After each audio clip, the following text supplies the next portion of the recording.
So you ever wonder how people tried to get rich, like way back? I'm talking over 100 years ago. No internet, no startups, none of the side hustle stuff we see everywhere. Well, today, we're going to crack open a real-time capsule. It's this book from 1917 called 1,000 Ways to Make Money. And let me tell you, it is a wild ride through the dreams, the schemes, and yeah, some of the outright dangers of trying to make a fortune back then. All right, let's just start with the book's big promise, right out of the gate. I mean, listen to this. It's not just giving you a few friendly suggestions. No, it's literally handing you, quote, 1,000 nails to hang your fortune on. The sheer confidence here is incredible, right? It tells you everything about the kind of optimism, the spirit of that era. So you gotta picture the world this book came from. It was just buzzing with energy. I mean, think about it. This is the era of Vanderbilt, of Carnegie. The Industrial Revolution is going full steam ahead. Fortunes are being made left and right, practically overnight. And there was this powerful belief in the air that anyone, if you had enough grit and a solid idea, you could make it big. And the rulebook for how to do it, well, it was pretty much still being written. Okay, so our first stop here, this might actually surprise you. It turns out that some of the marketing tricks we see, every single day, they're not that new. Not at all. The basic ideas for how you grab a customer's attention, well, they're pretty much timeless. So, get this. The book tells shopkeepers to pick what it calls a picturesque name, something catchy, like the Beehive or the Bonanza. Why? Because it's easy to remember and easy for people to talk about.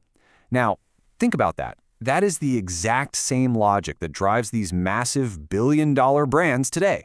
100 years later, the core idea is exactly the same. And then there's this one, which is basically the great-grandfather of clickbait. Seriously. The book suggests you create a pictorial wreck in your ads. You use these super dramatic headlines like Great Slaughter and Smash of High Prices to whip up a frenzy. I mean, creating that sense of urgency, that big spectacle to get people to buy, yeah, that tactic has definitely stuck around. Of course, not all the advice in this book has aged quite so well. When it comes to how you should deal with your boss, the guidance was, let's just say, a little different. Just listen to this. Do not cross your employer in any way. Never dispute with him. Yikes. It's such a stark reminder of how rigid things were. Speaking your mind wasn't just a bad idea, they saw it as something that would literally stop you from succeeding.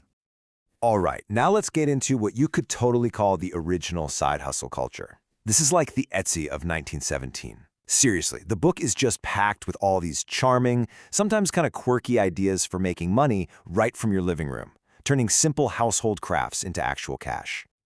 And the author, a guy named Paige Fox, he doesn't just throw ideas out there. Nope, he gives you super detailed, step-by-step instructions for everything. Just look at this guide for making crystallized grasses. It's the perfect example of how hands-on this book is. It's a pretty simple process, really, to create this cool decorative thing you could then go and sell for 25 cents a bunch. Not bad. And you see this kind of ingenuity everywhere in the book. It's like a whole cottage industry. People were making everything. I'm talking beautiful albums with leaf impressions, these little cases for court plaster, which was kind of like an early Band-Aid, and even these really elaborate hand-stitched sofa pillows. It was all about taking whatever materials you could get your hands on, adding a spark of creativity, and turning it into something people would actually buy. But it wasn't all just charming crafts and clever marketing. We're about to get into the most shocking part of this guide, for sure. This is where that lack of regulation we talked about earlier, well, this is where it takes a really dark turn. Welcome to the world of patent medicine. So, to the author, sharing the secret formulas for popular medicines, that was just another great business idea.